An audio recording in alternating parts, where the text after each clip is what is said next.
Good.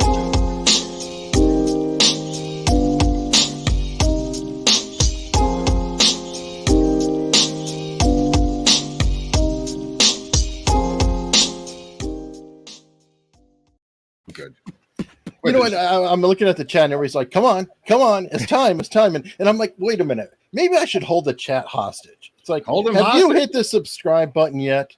We can't start yet. Have you hit the red button? Come on, hit the red button so we can start.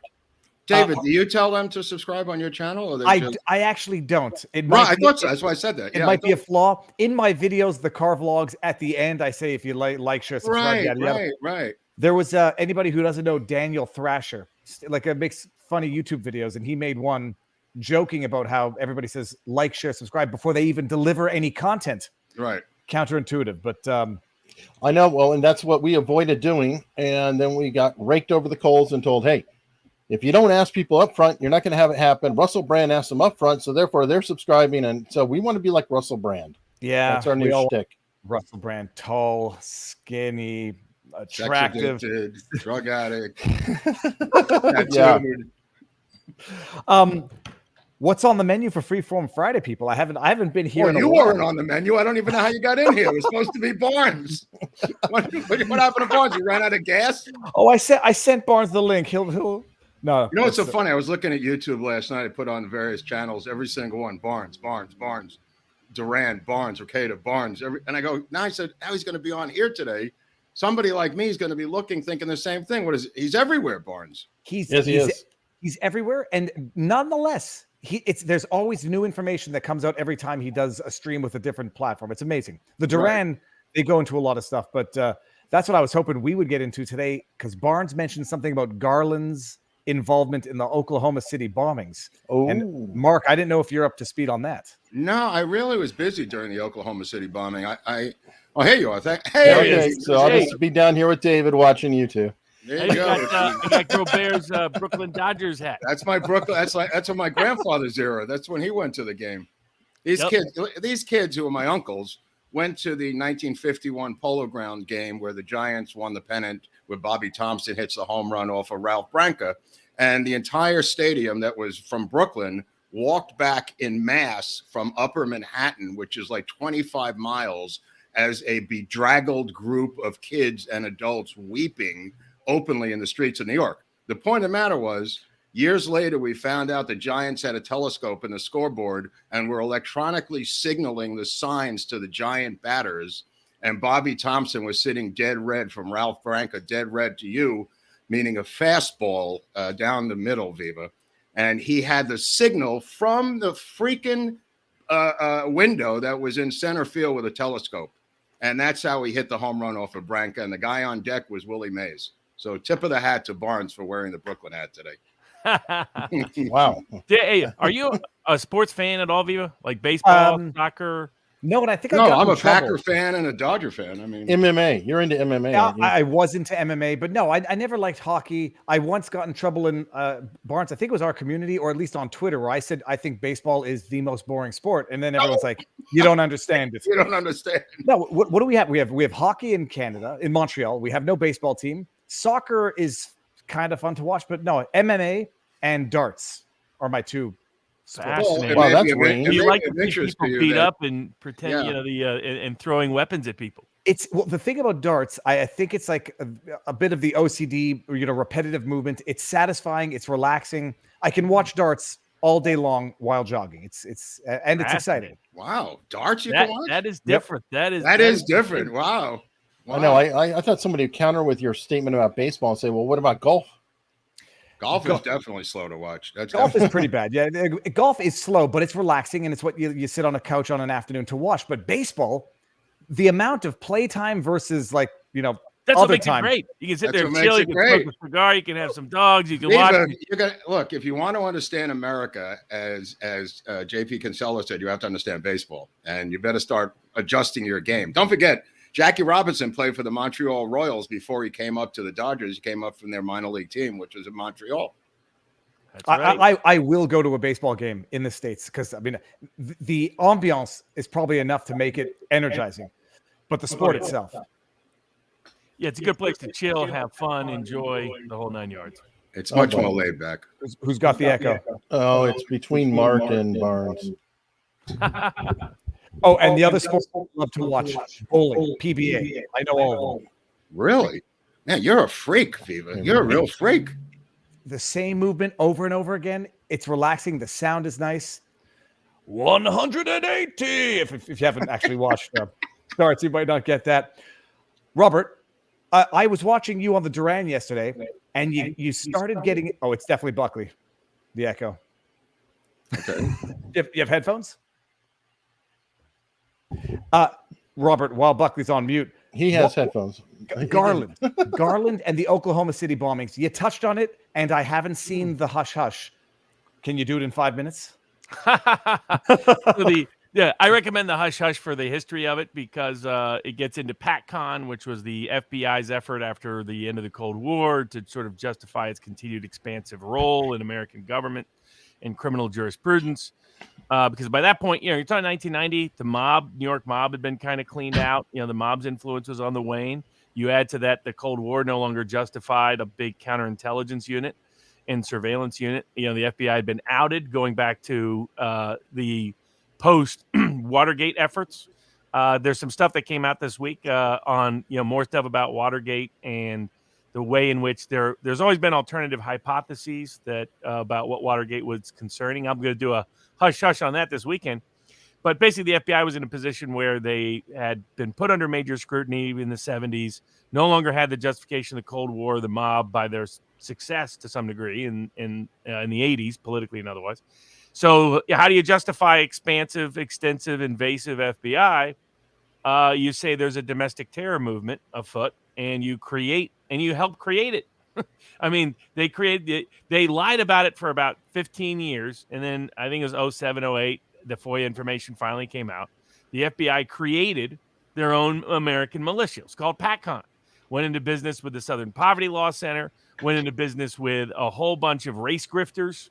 If people want a modern example of what a race grifter might look like, look up Andrew Torba at Gab. There's an example of a race grifter. So these guys fit an old history of grifting in who they are. And so they went and they targeted some grifters. They targeted some Aryan gangs that had been did a bunch of bank robberies and also armory robberies, like something out of the 60s. They incorporated Elohim City in Oklahoma, had a bunch of rats.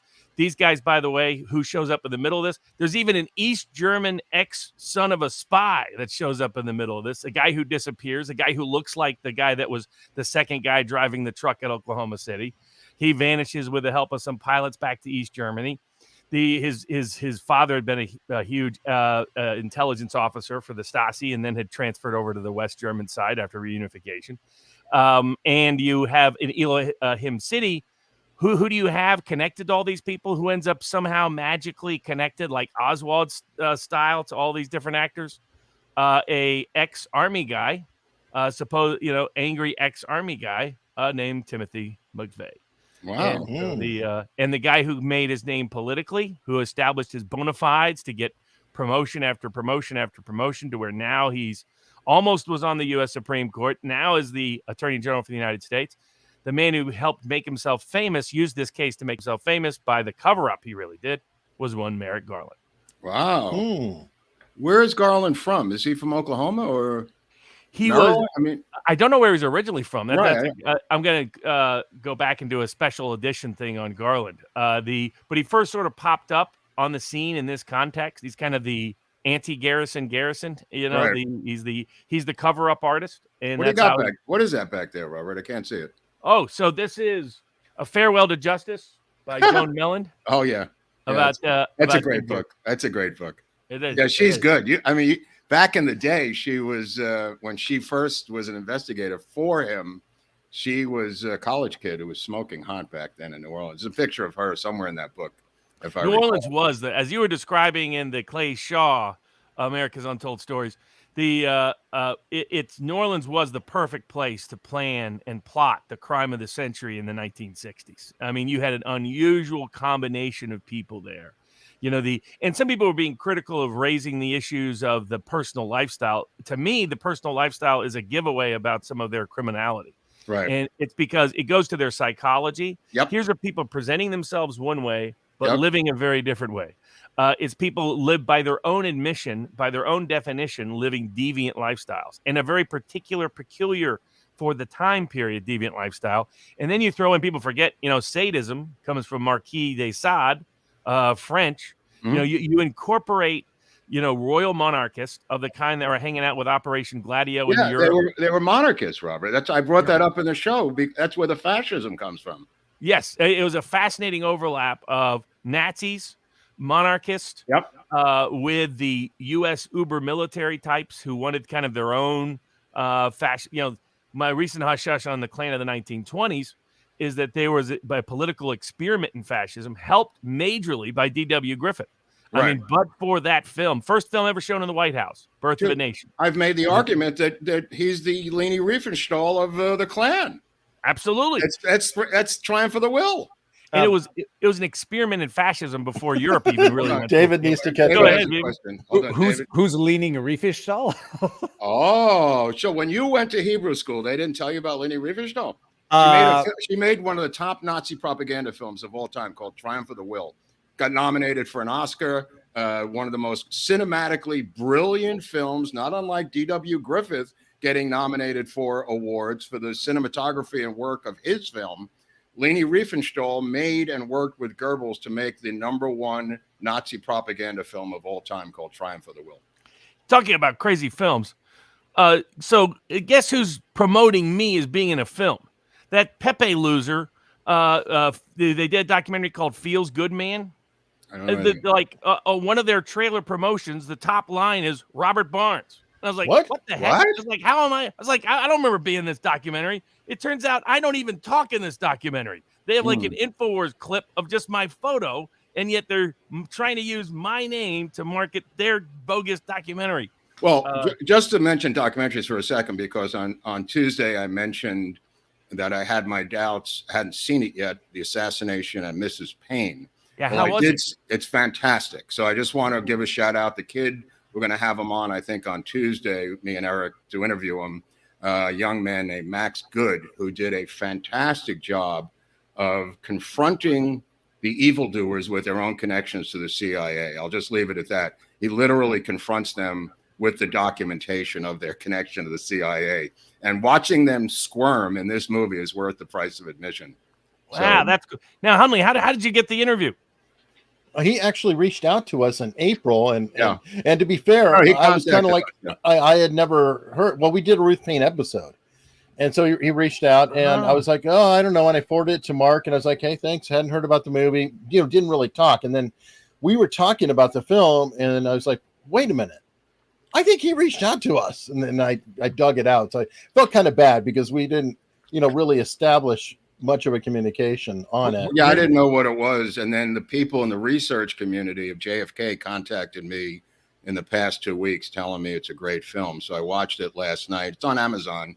You could see the film, Amazon Prime. Absolutely wonderful film. And we want to talk to him, Robert, about the Walker thing. So it's maybe I'm also going to try to see if I can get some body language analysis on her when he's confronting her with evidence and things like that, which could be very What's the name of the documentary again? Called The Assassination and Mrs. Payne. The Assassination. And Mrs. Payne. The assassination, obviously meaning the JFK assassination. She's alive and well, living, up in San Francisco. Her husband's in the film, Michael Payne, of course, who had top security clearance with Bell Helicopter. He passed away about a year ago, but he's in the film too. And the kid is very subtle and, very low key. And he's able to proceed very courteously along the trail. And like we mentioned, Eric, I remember I mentioned Max Holland, who's in the film, who's one of the deep state guys. You should watch Max Holland squirm in the film. He starts to explain his connection to the CIA, saying, I wrote one article for the CIA. As I outed him last week, he ran the freaking CIA.gov website. And he says this film, he wrote one article. It's kind of funny. Well, maybe he only did write one article. He did when he was not running the website. The website was a full-time job. He didn't have time to write an article. Well, it's amazing how these templates, once you understand the template, you can really kind of do a screenplay and even predict what you'll find before you even know something about these things.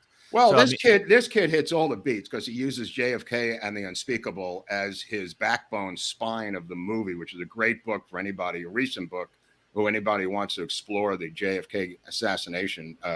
JFK and the Unspeakable is brilliantly written, fantastic work, and the kid adheres to it, and it hits every similar beat that I've hit. You know, this kid's, you know, it's not just me. I mean, there's many of us who have these beats of the story, but this kid is right on top of it, Max Good, and he really hits it. What level of prior knowledge is required in order to fully appreciate the documentary? Zero. Okay. He explains the whole thing up front, and he balances it out by having, he has, you know, like I said, Max Holland is on there, Ruth Payne is on there, and you've got other people on there, you know, who have written books. That Gerald Posner is on there, Case Closed. You know, there's episodes which you'll like from the original phony trial of Lee Harvey Oswald, where Bugliosi and Jerry Spence go head to head, Robert. I don't know if you've ever seen that. I have not. Robert, I'll give you a copy of it. I have a copy here. I'll send you a copy. Oh, I want a Jerry copy. Spence in a courtroom in Dallas with a live jury, live audience, and cameras for Showtime. Oh, that'd be brutal. Oh my God. It was real. It was quite real. And there was a judge and everything. It was magnificently played out. Spence versus Bugliosi. That's a no contest for Spence. Oh, no kidding. Right. Oh my God. Well, he puts Payne on the witness stand, which I've seen. I mean, so he's taken excerpts from it to put into his documentary, but he puts Payne on the witness stand, Spence, and he says, "Have you ever worked for the Central Intelligence Agency?" And she laughs, which is what she always does, like some other people we know. And he says, "Do you find that amusing?" He says, is it funny that your sister worked for the CIA and your father, and they like to operate within families, Miss Payne? Very well played by Spence. I thought Stone's follow-up documentary on JFK was pretty solid.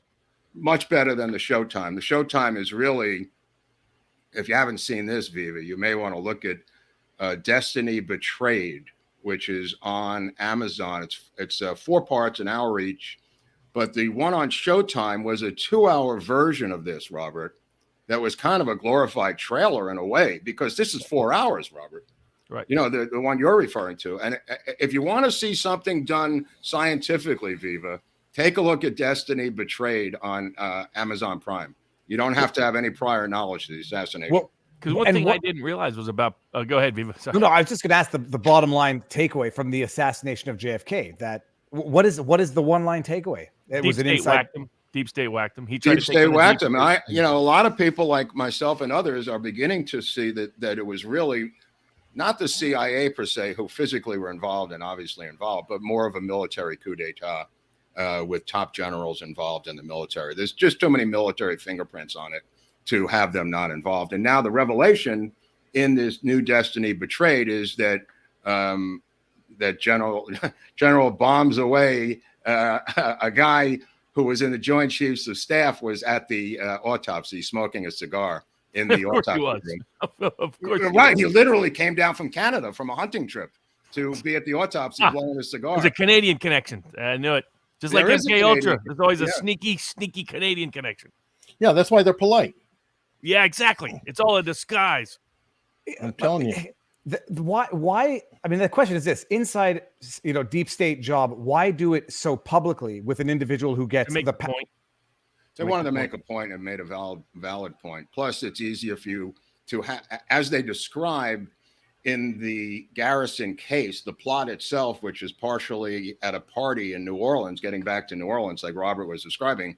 Perry Russo is at the party, and he's played by Kevin Bacon in JFK, in case you want to reference the movie. Perry Russo at the party overhears the discussion of the physics, how it's going to be a triangular shooting, how they have to do it in public, and how everybody has got to be in public themselves to have an alibi, that nobody could be hiding out. And Oswald, it's like musical chairs. When the music stops, he's the one who has nobody in public seeing him. And he is an Oswald. I guess that's the part. There was multiple Oswald that could have been put in. It just wound up. He was the guy that got picked at that time. Number two, when you ask why so publicly, watch our coverage on LBJ and all the bodies that drop dead around him. You'll notice that there are particular patterns that are almost like hey, if you screw with LBJ, you will die in a certain way, and you'll notice it. Yeah, there is a style to it. LBJ didn't have the roof down that day. That's right. No, he didn't. He had a hardtop, and he was listening to the Secret Service, speaker right to his ear over the back of the seat, like he pulled the cord over to listen in blocks before. Of course he did. Of course. I mean, it's kind of silly, but we also have heard, and somebody wrote in that a relative or whatever was John Connolly's campaign chief. And his campaign chief, okay. And literally years later, Connolly is like, he will not talk about that day. He said, look, I need to live. Yeah. He needs to live. His own daughter. It's the utility to being so public. I mean, I think what the deep state understated was you couldn't kill a president like that without shocking the American public consciousness in ways that they didn't realize they were going to do. That they thought they could complete. I mean, they had really had carte blanche from 1940 through 1963 for the most part until Kennedy. I mean, Kennedy proposed Operation Northwoods to him. He turns it down. Everybody signed repeatedly Northwoods, not just once, Robert. Oh, multiple times. There's the multiple Bay of Pigs invasions. There's all the things they're doing in Indonesia. Obama's kind of ties into that later. There's a reason why his mom's married to some of the people she's married to and what she's doing in Indonesia. Well, what about Smedley Butler? And so we can go before that, Barnes. Yeah, I think when Black Tom, like we covered, and you had multiple efforts to create a deep state in the United States. Really, the first one was after the Civil War. The second one was during World War I and thereafter. The problem was World War I was a political disaster. So you have aspects of the deep state that get a foothold, particularly J. Edgar Hoover, who arguably, what he knew and didn't know about certain things related to the anarchistic violence. Mm-hmm. How much of that was actual anarchistic violence has, never really been fully determined. But he put it this way, J. Edgar Hoover used it to go from a low-ranking DOJ investigator to the head of an agency that would be integral and central to the deep state for half a century. Right. Really continuing after that, but in terms of his term and his tenure there. Guess what? And what's Hoover connected to? The same gay, conservative, militaristic, fascistic subculture. Right. I mean, I make the argument that really it starts in 1945 with Operation Paperclip. That's what changes the vibe. That's what changes the tone, is bringing in the Gehlen organization, the complete SS Secret Service organization of the Nazi Party, bringing in the Nazis. This changes the vibe, I believe, of the American deep state and deepens the deep state. Whatever we had at that time, it was the deep state on steroids after we brought in all those Nazis. Oh, yeah, because they get Truman to sign off on the NSA. Hold on, we got a question. Well, I was going to say, for those who don't know, I guess everyone does, Operation Paperclip was bringing in former Nazi doctors, scientists, soldiers. But also intelligence officers. They brought in all the intelligence officers from the Gehlen organization because of their knowledge and ability to go after the Soviets. Viva. And they put them in high-ranking positions. They put them in high-ranking positions in the State Department and in NASA, Bell Helicopter. The reason that Michael Payne is important in the Ruth Payne story is that Michael Payne worked for Bell Helicopter. And the Bell Helicopter was run by a Nazi SS officer who came over here with the head of NASA and took over NASA and changed the course of, I believe, American foreign policy. That's the tone they're changing, right, Robert? Or also biological weapons, also interrogation techniques, MK Ultra. MK Ultra starts in Germany. They have different. There's Operation Artichoke, Operation Bluebird. They always have crazy names. Yeah, they started with weed. Actually, that's the weird part too. Is they started what? With weed, MK Ultra and mind control. Well, definitely in the 50s. I mean, before that, no, it was in World War II. I got the book on the guy who exposed it. It was in Japan, and it started with fart smelling, which was just a crazy. I don't know if you've read about that at all. They came up with this liquid that would make somebody smell like they shot their pants, essentially, and they would throw it on Japanese soldiers. They get the Chinese kids to do it, and they would be like just going crazy. Sidney Gottlieb took Russian intelligence officers in Germany right after the war, Robert, and used German interrogation techniques and MK Ultra techniques. And Sidney Gottlieb is the M guy. They're running it at the CIA. They're partially running it out of an SS castle. Absolutely. They literally picked up where the SS doctors took off. And they did the same thing with the Japanese doctors. Yes, they didn't have to have war crime trials. But here's the question. So these are Nazi elites within the Nazi regime. The question is, are they ideologically Nazi or are they just... I don't know if there's such a thing as being high-ranking in the Nazi regime and not being ideologically Nazi. Right. But they had various stories over the years as to how they really weren't, Nazi. But that was a CIA attempt to spin it, Robert. That was what you can read the documentation, how they try to spin it and the denazification of the cats they're bringing over here. Because the State Department, to their credit, fought tooth and nail to ban these Nazis. And the CIA hid them, lied to the State Department, changed their names, moved them all around the country like chess pieces to avoid the State Department catching them.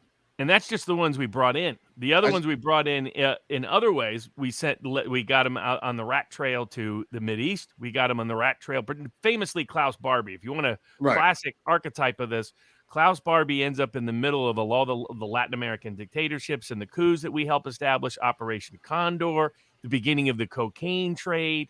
Your interviews, Eric, with Michael Levine go into that. He stumbled into that. He stumbled into the Klaus Barbie Nazi ex-Nazi. They tried to bring Barbie into New York. The ones that end up in South America are the guys we can't get in here. Oh, because they're too high profile, Robert. Like Mengele is hanging out in Argentina. Mengele was going to live in Brooklyn next to my parents. The apartment was taken. But now there's always been one of those conspiracy theories from childhood that Hitler escaped and went to Argentina. Is there any potential stories that support that? I mean, there isn't strong evidence to support it, but there are enough stories of enough people. I mean, they had a crazy like Epstein type operation of ex-German cultists that were operating in parts of Latin America that then were used as rendition locations long before our modern rendition in Operation Condor for but it was an Epstein type operation, massive sexual abuse, etc. I mean, you have story like after story after story about this. Viva, this is a piece I did called the Klaus Barbie doll for National Lampoon. When Barbie was caught in Lyon, and he was caught in South America and shipped back to Lyon, France. Finally, right? 1983-ish, around there. And part of that, by the way, I think is connected to what Levine did. Levine was causing internal issues when he was stationed in Argentina. Greatest DEA agent, arguably, in history. He stumbles across the fact that the cocaine trade, in terms of how it took off in the 70s, is Klaus Barbie in Bolivia, and connected to these dictators, etc. He started making a storm. Enough attention got put on Klaus Barbie, and they finally took his rear end back to France. Well, don't forget, Mengele goes home to Oktoberfest every year to celebrate with his own family in huge tents at Oktoberfest in Bavaria. His whole family, is calling him Uncle Hans, and he goes back. This guy's above the radar doing this stuff. His own son, who later becomes a member of the Green Party, turns on him. But to this day, the biggest, farm machinery company in Germany is Mengele Farm Equipment. Yeah, by the Barnes. It's right next door to Hitler's Bar and Grill. I might have Joe Pistone coming on too, by the way. Yeah. Oh wow. Donnie Brasco. Yeah. I mean, isn't Levine's story fascinating? That guy's got like 20 stories in one. He's like a character out of a novel. Yeah, peanut butter sandwiches. Well, I do love that. Yeah, be careful. I mean, that is great. That is great. People who don't know can watch the excerpts. Basically, how they whacked an agent with a peanut butter sandwich, and how he was threatened to be careful of peanut butter sandwiches before he went public with some of his information. I mean, it's just incredible. But New Orleans was an incredible, unusual hodgepodge in the 1960s of these French monarchist, fascist types, these sadist personal lifestyle types who have fascistic ideology as part of it. I mean, that was true of the Nazis and the Japanese war criminals. They're also perverts. The race grifters need the psychopaths to create a real racial fascist. Well, you've made that argument about the Klan, that these were the most unstable, and so was the stormtroopers. Sure. And if you mix in methamphetamine, Robert, you've got a bouillabaisse of disaster. That was the other drug they wanted, because they're like, how are these German soldiers going like 48 hours? How are these pilots managed to go Crystal longer meth. and fly? Exactly, it was Crystal massive. meth. Yep. And I'll tell you something else, because the French government gave their soldiers traditionally 2 bottles of wine. So these guys are slumped over, drunk and sleeping while the blitzkrieg rolls over their heads. And guys were literally blitzed out of their mind. They're literally blitzed, rolling over their heads. And Churchill in London says, when do we counterattack? And Churchill says, when they stop advancing. And he says, sir, they're not stopping their advance. They've been going for 72 hours. And Churchill doesn't know why. But England and the U.S. quickly figures it out and begins to issue millions and millions of crossroad amphetamine pills to British soldiers and American soldiers. In fact, there's a famous document signed by Eisenhower where it says he authorizes the distribution of 1 million hits of amphetamines. He crosses out 1 million and puts in 10 million. Now, but at the time this is done, are these regarded as cigarettes, just uppers, or does the scientific elite, medical elite know what these things are doing? Okay, so just to back up, the amphetamine craze, which the amphetamine that we're talking about, this methamphetamine was invented by the Japanese in Tokyo. It sweeps Berlin socially in the 30s, leading to complete debauchery in Berlin nightclubs, right, Robert? And sexual debauchery. TV show Babylon Berlin's right. Berlin becomes like New Orleans or San Francisco in the 60s. Berlin goes crazy. Then it's issued to the German troops, but they do not know the side effects till a couple of years into the war, when the Einsatzgruppen, the leader of the Einsatzgruppen, writes back to Berlin saying, my men are getting what is now known as amphetamine psychosis. And I believe that that's what led indirectly to the Holocaust, is this incredible barbarism brought on by methamphetamine psychosis. I've been saying this for decades. And now it's finally come out how deeply involved the Third Reich was in these addictive drugs. And I think after 2 years of abusing them, they started to write back to Berlin, cut off the supply. They're going berserk. The men were going crazy, from amphetamines. And you had so many, like the high-ranking Nazis are also, the degree of child abuse and rape and domestic abuse, all off the charts. I mean, the Klan of the 1920s famously fell apart because of how many rapists they had in the top hierarchy. Well, you're hitting every term for YouTube, aren't you? Well, check it. I'm just sitting there. We were demonetized the time they put Groubert and Barnes on the same name of the. It was on Twitter. They saw it yesterday on Twitter. They said, start making some moves here. But I mean, in Chelmno, when Hitler secretly authorizes the euthanasia of the mentally ill children, of his own children of Germany, not the Jews, this to me was the beginning of the Holocaust, because the parents showed up on the weekends, and these were upscale Berlin suburban mom and dads who would put their kids into Chelmno mental aid facilities, and Hitler had them killed with the Chelmno gas vans secretly. He didn't even have the chutzpah to sign that document, because even Hitler knew that was a political death warrant. And by killing these kids, I think it morally allowed them to open the door towards the Jews. And when this goes back to Birth of a Nation, what those two guys are, the two guys studying as college students, the one that led to the book, the one that led to the president, it's Woodrow Wilson and Thomas Davis. And what are they studying in the early 1900s? They're studying how Aryan supremacy is the best explanation for the future. And that was an American invention, not a German invention. Oh, right here in Pasadena was the national capital, Robert, in Pasadena, California. That was the capital of the eugenics movement. Also, Wilson came out of Frankfurt School for Education, which is essentially creating assembly line workers through education systems. So it's a good way to take a lifestyle and mindset and replicate it.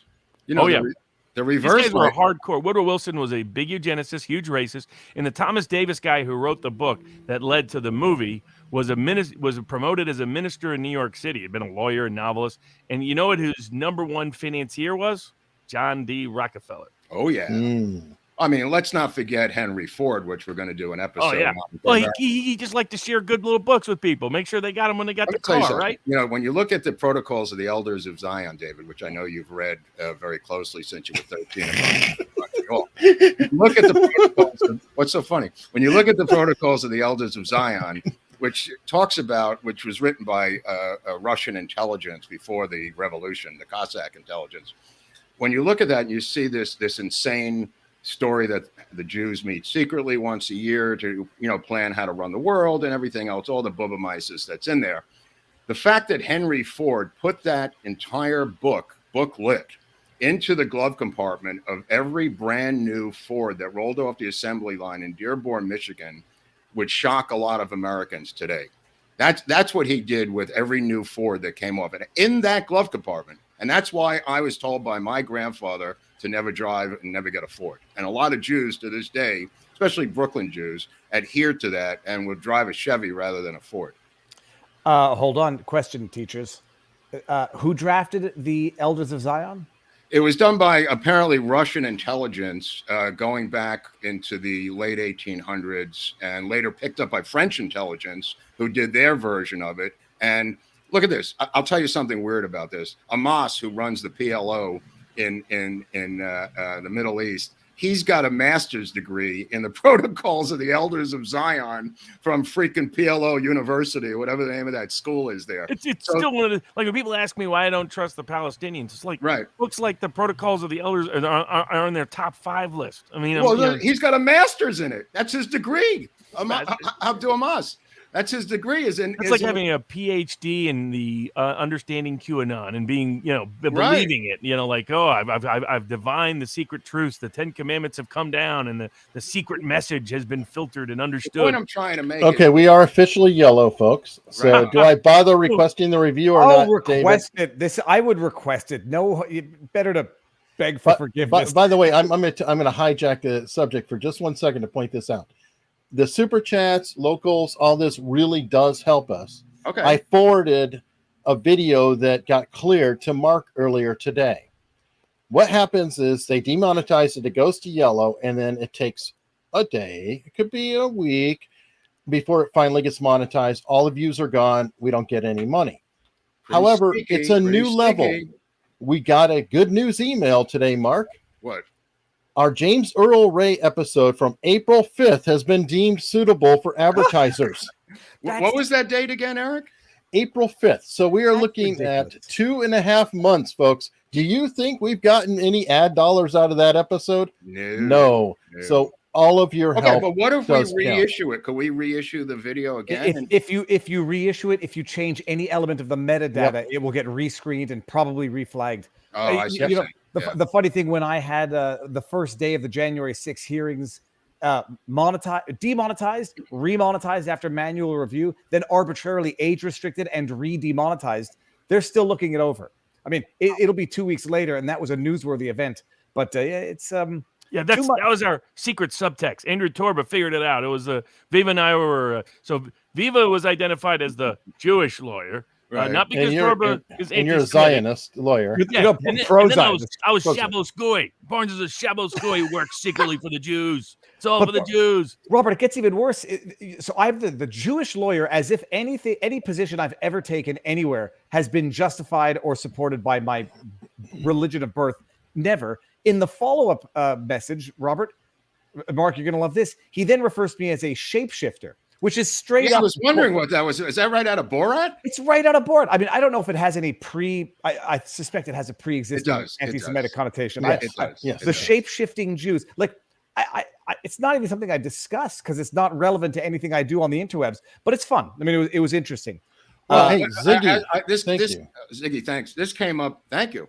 This came up a couple of weeks ago when I made this declaration that I don't deal with lone nut, Oswald did it, assassin theories anymore, because I consider them to be like Holocaust deniers. I don't have the time, the patience, nor the intellectual capacity to deal with people at that level. We've gone so far past the lone nut in the JFK assassination that the deep staters and their useful idiots are the only ones that ever bring it up. And I treat them like they're Holocaust deniers, Viva. I don't engage with Holocaust deniers. I don't give them the light of day or the breath of air to have an intellectual foothold into my brain, which is why I said that to you on Twitter, that this guy is a Holocaust denier. He will get there eventually. He was just calling you a Jewish lawyer and Robert a Shabbos Goy. But eventually, if you stayed around long enough, he would get to the Holocaust being faked.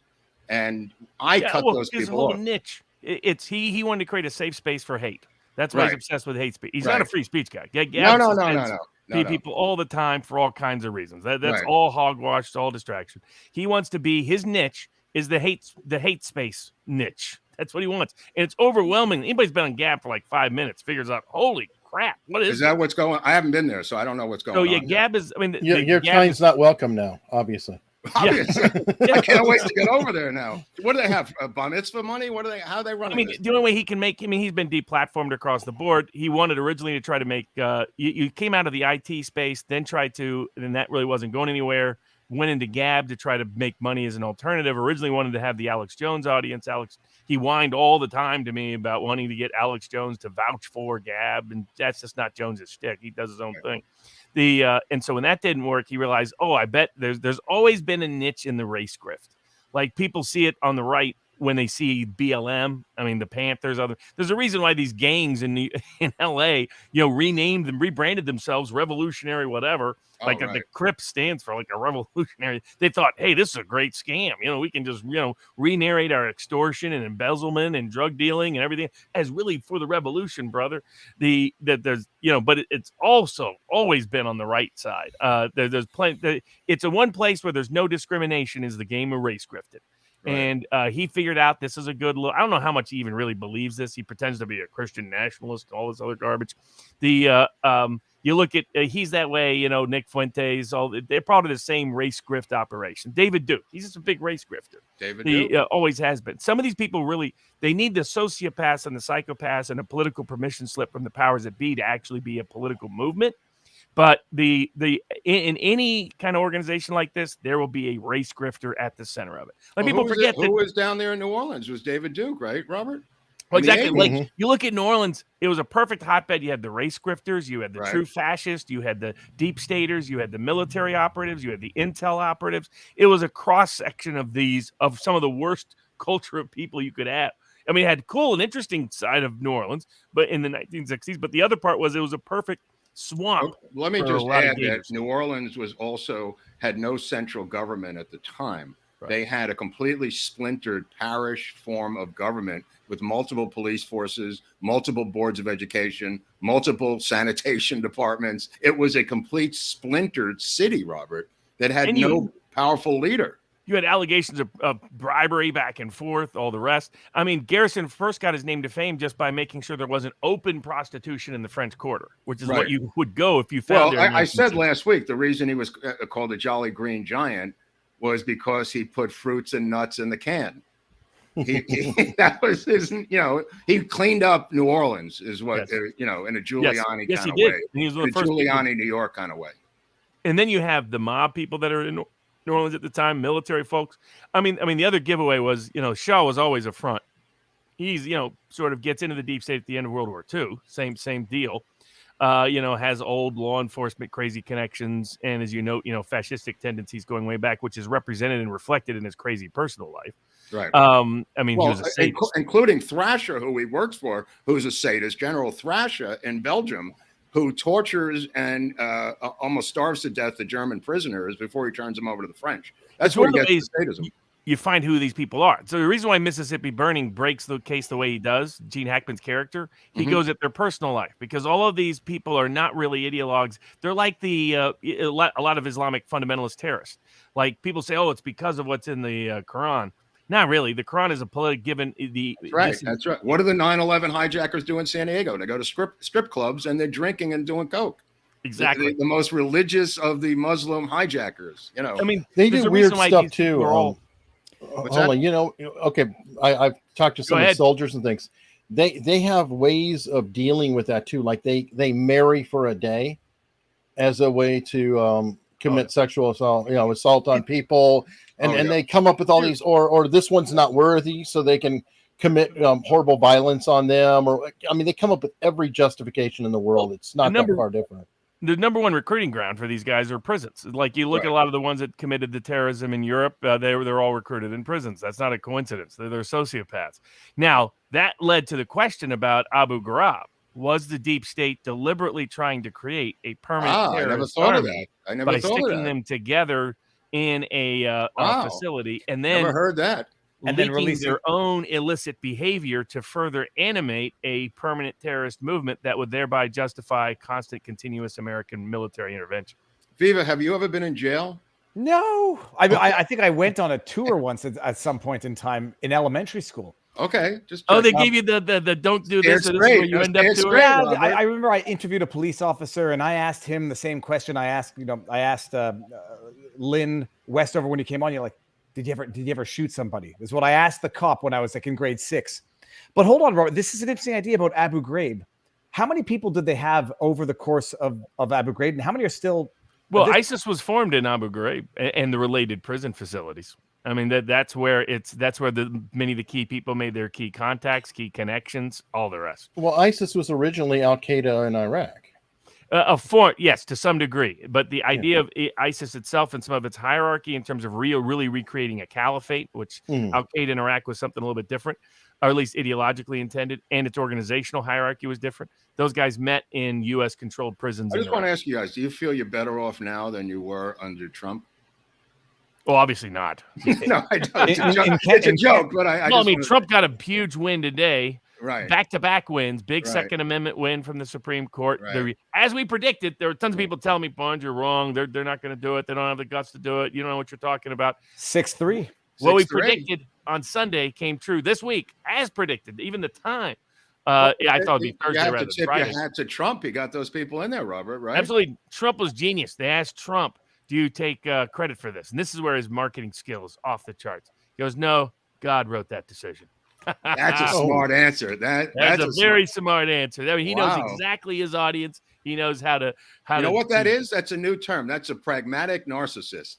I'm going to just coin that for the first time. Thank you. Don't try to steal it. Eric, bring up Jonathan's chat again. Criticism of Israel, not Jew hatred. Neocons have been wrongfully accusing the likes of Ron Paul of anti-Semitism. I've never heard. True. Absolutely, because you can be absolutely critical. Here's the reason, though, that happened. I mean, part of it is it's a convenient argument of Israel to detract from criticism of its substantive policies by saying it's anti-Semitic.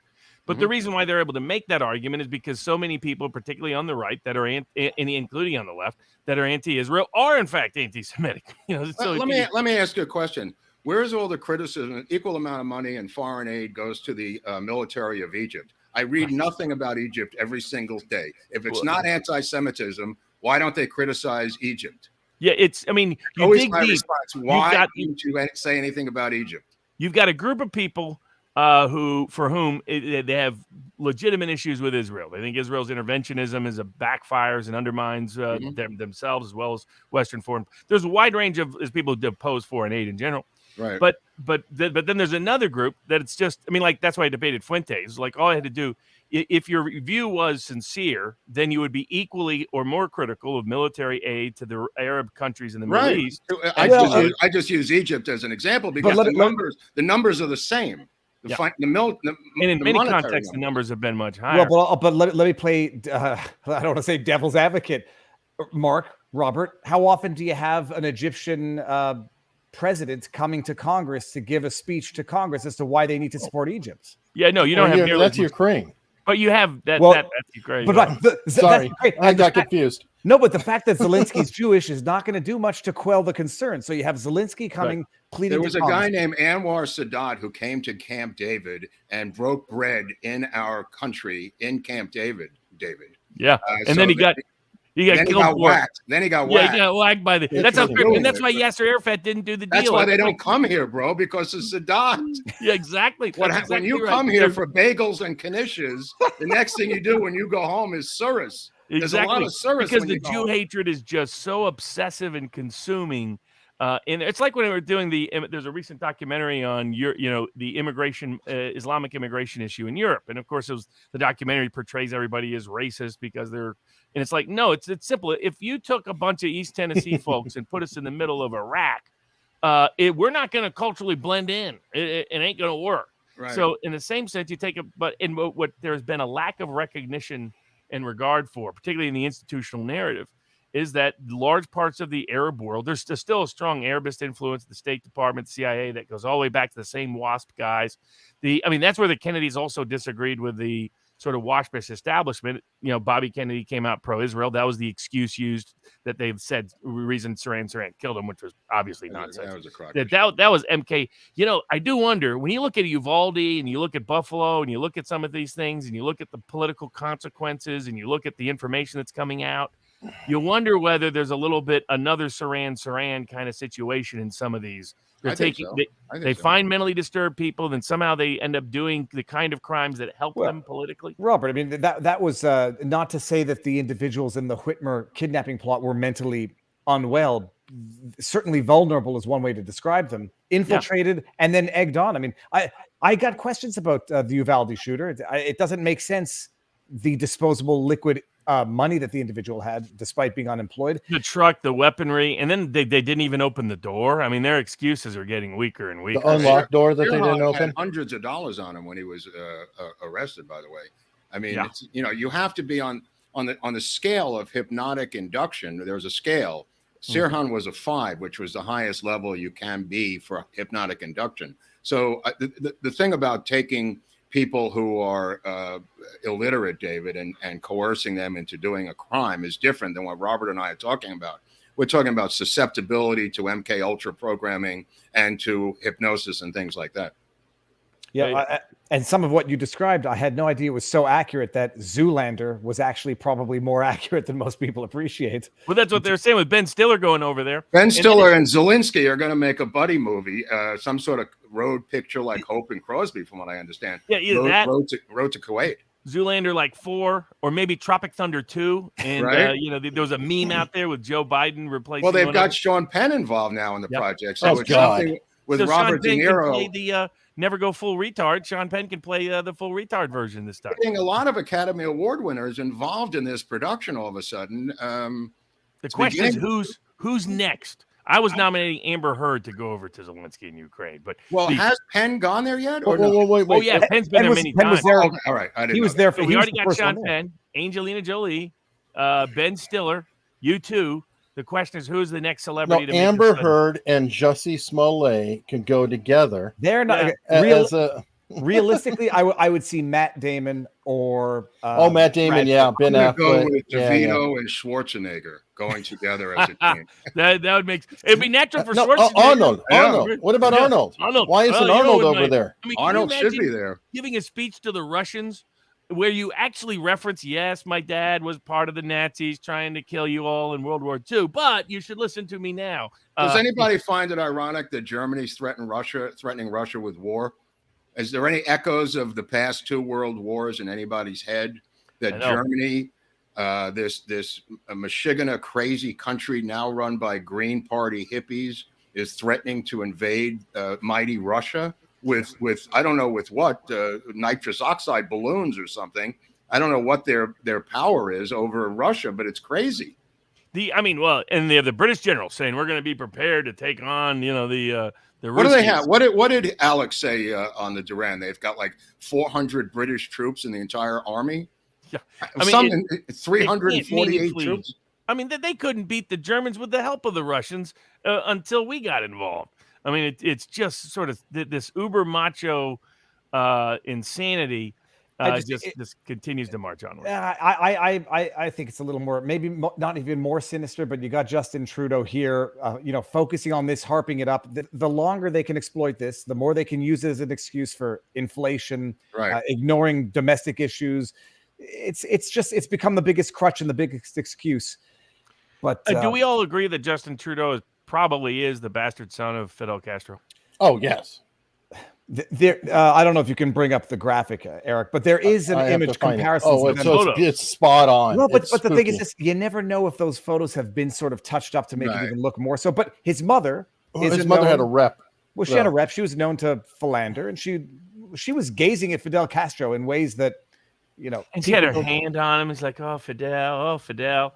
And Fidel was infamous for, he used to make a joke. He said, who knows how many little Fidelitos are running around Cuba? I was sitting near them at the Montreal Forum when they were playing, Team Canada was playing the Russians in '83, I think it was.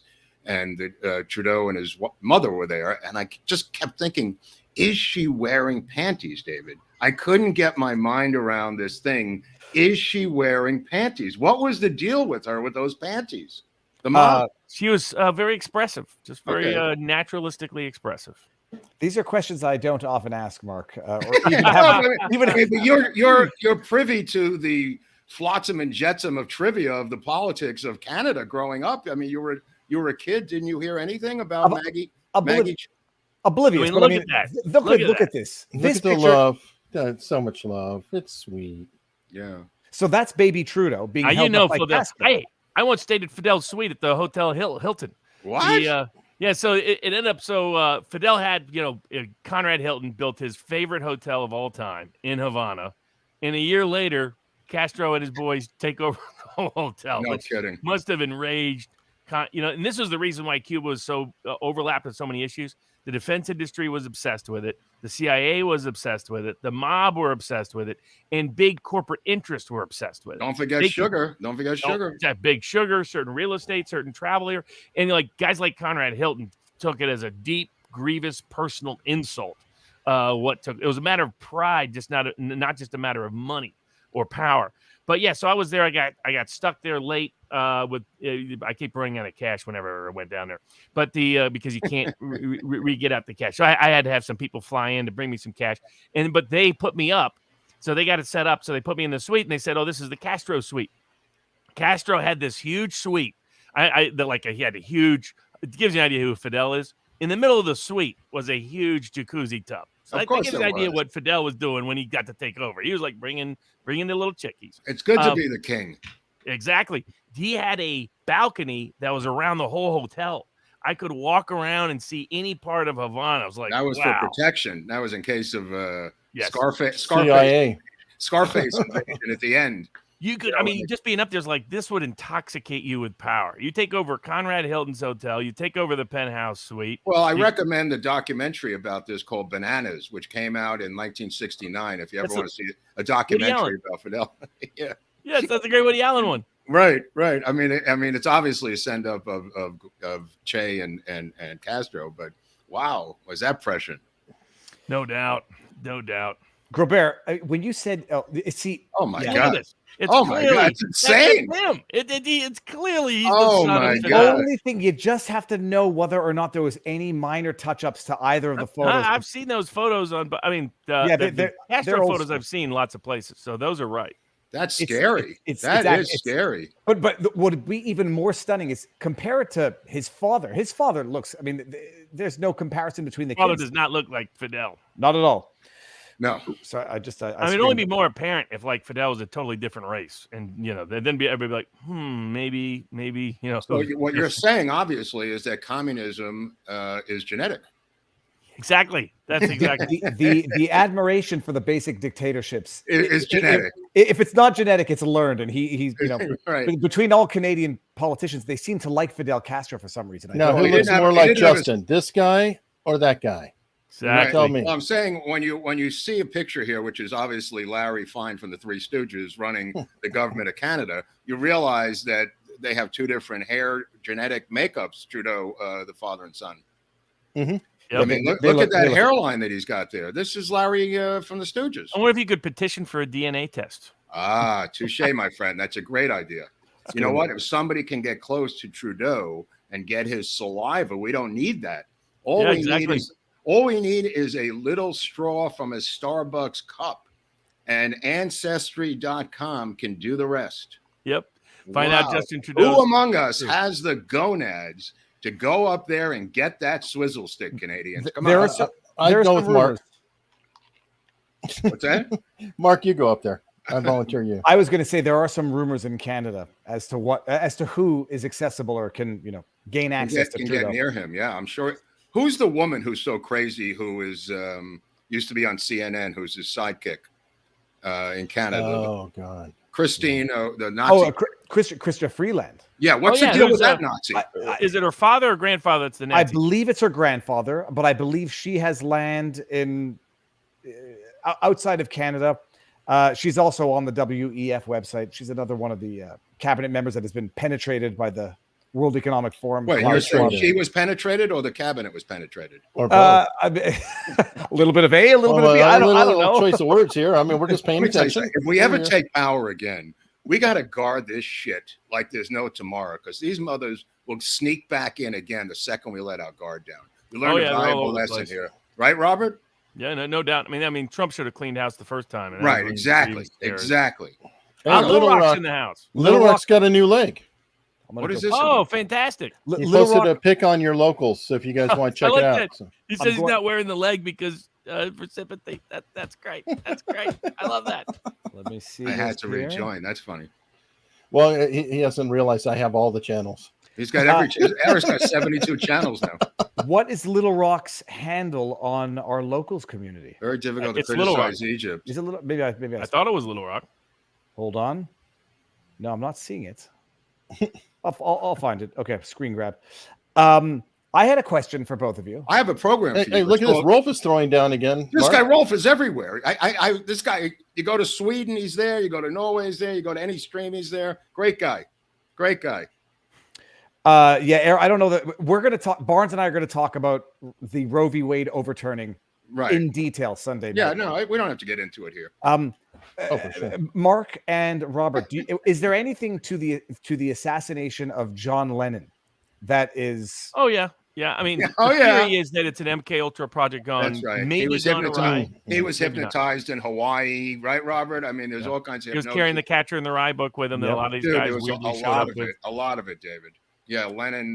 Don't forget, there's U.S. versus John Lennon. They were persecuting him and trying to. And it's referenced in. And I also think that it would just be a test case. Can we whack a high-profile person? It was a high-profile person who we considered to be an enemy of the state. Right. I mean, there's no other way to spin it. This is not Ringo they were trying to get rid of. This guy was organizing demonstrations against the war. I mean, he was involved in getting John Sinclair out of prison, running 10 for 2 Isn't there a concerts. connection with the assassin of Lenin and some organization that's also connected to John Hinckley? Yep, absolutely, my friend. Absolutely, based in Hawaii. Yep. Absolutely. Hey, good news. John Hinckley is completely free now, from what I understand. And he's a YouTuber, folks. He's got his own podcast. America's Bizarre Stories, which is not us. It's John Hinckley's the host. Yeah, he sings and he has songs. And is it called America's Bizarre Stories? No, I just made no. But relax. Well, but he is releasing an album. He is releasing an album, but so did Manson. What is it going to be? Imagine Casey's got incredible paintings. Manson had an album.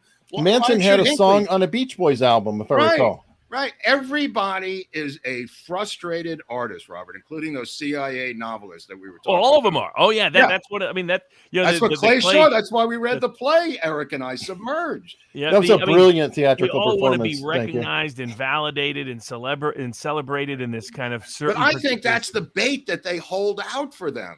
Sure. That's the lure that they hold out to them, that if you cooperate with us. Yeah. Yeah. I mean, there's a reason Ben Stiller's going over there too. Absolutely. Like this, right? Ben Stiller is a modern day Tom Hanks.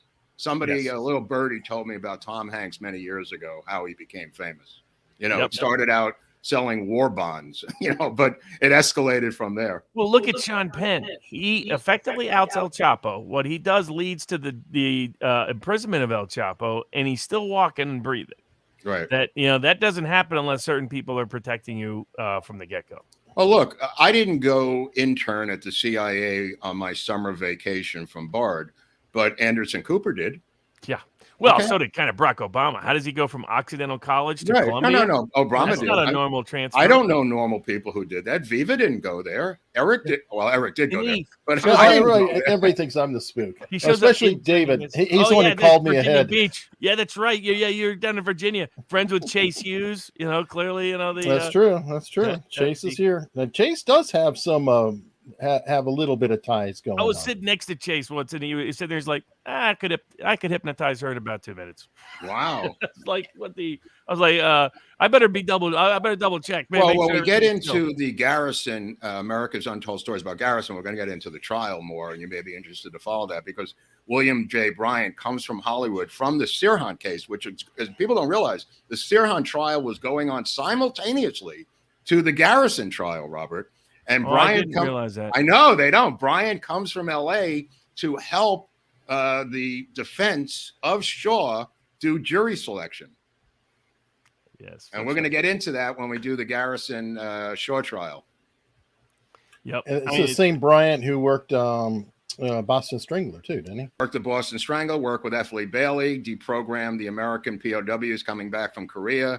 Was a consultant on the Manchurian Candidate, worked with Hollywood on all their different films, and needs his own episode of America's Untold Stories, which he has earned. Well, he and Jolly West, there's a whole the Doctor Suite. Robert Heath at Tulane, who I mentioned the other day, was the East Coast Tulane version of Jolly West.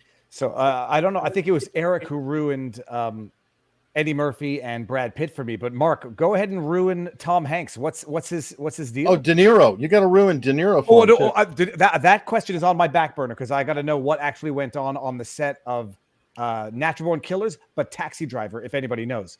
But what's Tom Hanks's story, Mark? Deep State. I mean, he made a deal with the devil, and they rewarded him for making these films, and Band of Brothers, all this stuff. He's made these patriotic films. World War II Museum. He's the lead kind of introducer to the world. He's all the videos. Absolutely. Now the question is this: do you put the movies like Saving Private Ryan or Band of Brothers on the same level of what you might call state propaganda as? It's kind of both. They're very well done. They're very movies. I think you're confusing the quality of them. Everybody says, "I really like that movie." Yes, you're supposed to like the movie. Why would we make shitty movies if we're the deep state? Animal Farm is one of the best animation movies ever made. It was fully CIA funded. When you're making Bridge of Spies, you're making a movie, that is necessary for your propaganda to make Bridge of Spies. You're not going to make a shitty Saving Private Ryan. World War II Museum is fantastic. But I was curious how much they would be honest about a range of topics. Would they talk about the U.S., for example, being critical to arming and creating the Japanese army in the first place? Would they talk about the various aspects of Operation Paperclip involving the Nazis? Would they talk about would they talk about how the Russians kind of took lead in Europe and the battle in Europe? That was mostly we helped. But the Russians took the brunt of it. I mean, lost 20 million plus people, so on and so forth. And as Putin likes to often say, who entered Berlin? Who entered Berlin? Right, that's right. Almost none of that is represented in the World War II Museum. So it's well done. I enjoy it. Really good. Highly recommend it. But there were ideological limitations imposed upon it. Well, that's to get funding, Robert. I mean, you're not going to get funded, like these films that we're discussing. You're not going to get money, unless somebody comes along and says, look, we need this angle in the film, for you to get the $5 million you need for post-production. Look at the movie they did outing the New York Times bogus coverage about the Holodomor.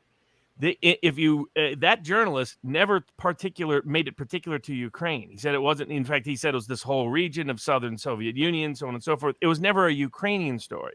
But when they tell them Hollywood movie, it is a Ukrainian story. Right. At the same time that there's this big buildup, hopefully, to it go after Ukraine. Well, look, I mean, Oliver was telling me how when he was making Platoon and before that even Salvador, that they wouldn't let him use American armaments because of the script.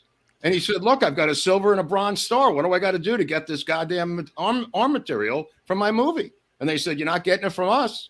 And it's completely illegal. They'll look at a script and say no, but they'll look at Top Gun and say yes. I mean, the courts, you can't do that. Yep. Hey, Georgina just dropped us a wonderful super chat as usual. Wow, thanks, Georgina. Now, I think the new Top Gun movie is good, but it's a movie that, again, stays within the script. It wasn't going to challenge American institutional power, but I'm glad it wasn't woke. It was just old school. Right. No, but you know what? They actually, I love the concept of it because they told China to F off, and they're making all the money. So, really some kudos here. I feel like it's saying, hey, we could throw the yoke off of China and create a good film, and China can go. Well, have some more woke garbage. I think they learned the hard way, Paramount, because when making Red Dawn, they had made the invaders Red Chinese Army, and they went to get into the Chinese market, and they said you're going to have to change that every single aspect of the film. They had to reshoot the entire sequel to Red Dawn, putting in North Korean soldiers with North Korean logos and North Korean subtitles. And they said, we did it. We're back. We finished. And then China told them to go fuck themselves. The brilliance of this Top Gun movie is they don't make it particular in any country. That's because we've run out of villains, Robert. Yeah, I mean, after it's just the Russians, basically. I mean, it became the Russians in 20 movies. And people should ask, is that a coincidence that suddenly the Russians end up being the bad guy in movie after movie after movie? Equalizer, Russian, right after the Persian Gulf. Well, they shifted to Eastern European because it was unpopular to have the Middle East. So they were like, okay, But well, it wasn't that was the white villain. It wasn't unpopular. The people loved it. What was popular was activists denouncing it and the studios buckling that we can't have any Arab terrorists anymore. So believe me, they would love to have Arab terrorists. So we needed to find white people villains, and that's where we have Eastern Europe. Come on, there's a purpose. They could have made like fictional countries, other countries. They made it particular to Russia overwhelming. Right. Like there's no Ukrainian bad guys in almost any of these. No. They're all Russian bad guys in these movies. Mm-hmm. And it's to plant something subconsciously where Americans think they know something about Russia and Russians that's actually completely mythological. Well, look how it's paid off in the Ukraine by not giving up the Cold War mentality. You could tap back into that. I mean, perfectly rational, conservative, older white men can't seem to fathom that Russia might be on the right side of history at any time in the universe. You know what I mean? This is just a diabolical nation of thieves and political savages. They couldn't ever be right. That's how embedded, how deeply embedded the psyche of anti-Russian propaganda is in the West. And it was critically enabled by all these movies subtly planting that idea in movie after movie after movie. Because I'll talk to somebody and say, here's what Russian people are like. And it's like, that's from a Hollywood movie, man. That doesn't reflect Russian personality. Well, we pointed it out early on with Hunt for Red October. Yes. You know, with the Commodore coming for Alec Baldwin. You know, that's... Well, we had Armchair Warlord on, and it was like, that's what Jack Ryan was supposed to be like, right? It was much more of a nerd kind of character that, understands real military intelligence. But I'm saying the book and the script are paid for by O&I. Yes, exactly. That's who buys the book, is the Office of Naval Intelligence. And I mean, that goes all the way back to the get-go. I mean, they exhausted it early on. In the early 1940s, they kept making movie after movie about, promoting the war, and people were fatigued and bored by it, and that's when they shifted. The best version that captured it was Casablanca, but they wrote the ending to satisfy military censors, because it had 3 or 4 different possible endings, and that ending is picked because we must continue to sacrifice for the cause. Right. Well, I can understand if you're in the middle of a war against the Nazis and you start making films like Why We Fight, with famous American directors. But the Cold War is just an unending avalanche of anti-Russian propaganda. And that's been over since 1992, Robert, right? Whatever happened, Robert, Mark, to the biolabs that were discovered in Ukraine in the early part of this conflict? Russia continues to show more and more evidence concerning it in the West. Yeah, I think there's 28 of them, Robert. Yeah, 28 to 31. They're figuring out which ones are which. Right. They put golden arches over them so everybody would know that they kind of look like McDonald's, so they shouldn't lose track of them after the war. Yeah, and they've got tons of intel and info and insight. I'm going to ask, we're going to have Jacob Drazen on. Ooh, I like Wednesday. That. Yeah, when? Next Wednesday? This coming Wednesday, the sidebar. Because I'm curious what he thinks. Clearly, the Russians were paranoid about the nuclear power plants for some reason. And I want to know what he thinks about that. Because I just saw the documentary that was pretty decent on Chernobyl. I had forgot that if people want to see how totalitarian governments or other governments, period, authoritarian governments, will gaslight you about a public health emergency. The best version of that is what the Soviet Union did. I mean, we're experiencing it right now related to COVID-19 over the last 2 years. Again, I profess that, like Operation Paperclip, the collapse of the Soviet Union had us bringing in the best and the brightest of the Soviets into the United States and into London. It's the same thing, Robert. And I think that their influence, especially with the Democratic Party and people like Aparovich, who's at the Council on Foreign Relations, who ran the operation that was supposed to look at the server, as you recall. The Democratic National Committee servers were controlled by Aparovich and his group. Those were all former Soviet operatives, Robert. And I am making the argument that this is the new Operation Paperclip. And I believe that the Soviets and us have completely flipped as societies. Russia is now the United States in the 1950s. And the United States has become the Soviet Union of the 1970s. Well, I mean, I didn't even know about this part about Chernobyl, that they said that there were no health consequences. So Union's official narrative after they wrapped it, cleaned it up and all that. And in fact, all the doctors told people that they were suffering from phobia of radioactivity. Right. Even when they're kids, like you had calves being born with legs next to their eyes. You had babies being born with fish legs for feet. And they're like, no, that's just you're Listen, just. my brother had a weird birth. Okay, so there's nothing we could do about him. But these other people, I don't know. What you can do for them at this point. Well, Mark, you said something interesting that Russia is America in the 50s and America now is the Soviet Union. Right. We're a godless country. They now have the Orthodox Russian Church that is now open and flourishing. They now have a situation that looks like the 1950s of the United States. We now look like the Soviet Union, this godless, atheistic country that's running amok and bringing war around the world and espousing all kinds of propaganda.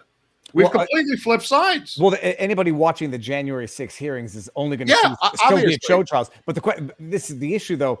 I wouldn't move to Russia anytime soon either. I would go in a heartbeat, brother.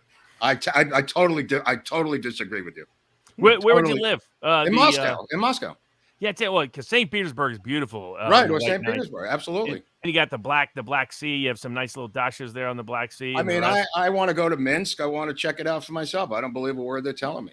Every friend of mine that comes back from Moscow is just going, you're not going to believe how great it is. Well, I'm told by Russians who I know that live here that it's fundamentally corrupt, but maybe not. So are we. That's it. Comparatively, like, well, it depends on where you live. Moscow has its own political regime and all of that. Right. But at least when I was there, most of the caricatures of Russia didn't hold up. Now, one exception, I went to play poker and went into the basement of this place. And that was supposed to be a good and I just looked around, and there was a lot of tough-looking dudes. And I was like, if I win, I lose. If I lose, I lose. But why don't you ask the people? Ask my friends who play cards in the Russian card parlors in Hollywood, right? Don't tell me you don't know about it, Robert, because you do know about it. Look, I trust Bert Kreischer for everything on Russia. Right. I mean, they operate here, card games in this town here. I mean, ask James Gandolfini when he was alive how much money and coke he dropped in Russian card games in Hollywood. Didn't that leaked out a couple of years ago, didn't it? Like there was an investigation. It leaked out to me because I knew about it. Yeah, some people got busted related to it, and then the investigation got hushed up because that's how they outed the Spider-Man guy. Tobey Maguire, I was going to say, was he involved in that? Molly's Game, Ruthless. I was invited to one of his games, didn't because he had a horrible reputation. Maguire loves to play cards. I mean, he does. He loves to cheat, and he loves to have people around him that help cheat. He seems like a baby face, but there's a. I know, but he's actually a ruthless nasty person. He uses friendship with DiCaprio to lure people in. Molly's Game does accurately capture that. What they don't capture is who he was also upsetting. He was upsetting some of the people with controlled card games there in LA. That's right. That's right. And don't forget a certain cinematographer who got shot in the chest by Alec Baldwin was working on a documentary in pre-production. I don't know how far along it was about Russians in Hollywood. That would be a good alternative narrative. Baldwin didn't do it for the Clintons. He did it for some Russian mobsters he owed money to. That was his only way to get out, and that's why he whacked her. This is like high school gossip, except the stakes are higher and the people are older. And some people are dead, David. Some people got shot in the chest. This is why I'm happy to stay in my basement. It's like it's nice. We get to see the world a little bit, talk about it. But you got to flesh out what you're talking about in terms of people owing people money for card games. What was? This came up. Who was it? If people go back and look, put up like poker. I think Alex Rodriguez was one of them. Poker, Alex Reed, Los Angeles. You'll see where that rabbit trail leads. I got pitched several times by some. I was like, I'm not representing Russian mobsters. No way. No way. No Russian mobsters. No too many. I wrote a memo once for the Chicago outfit, but it was just a memo as a favor to a guy who was a bookie in Chicago, in Milwaukee. Right. And I was right, by the way. But I laid out for them why they were getting targeted and who the political actors probably were and where that case was likely to progress. And my hypothesis at the time was that somebody had certain people, we'll name them, had cut a deal with the Mexican drug cartels to replace the Chicago outfit in Chicago.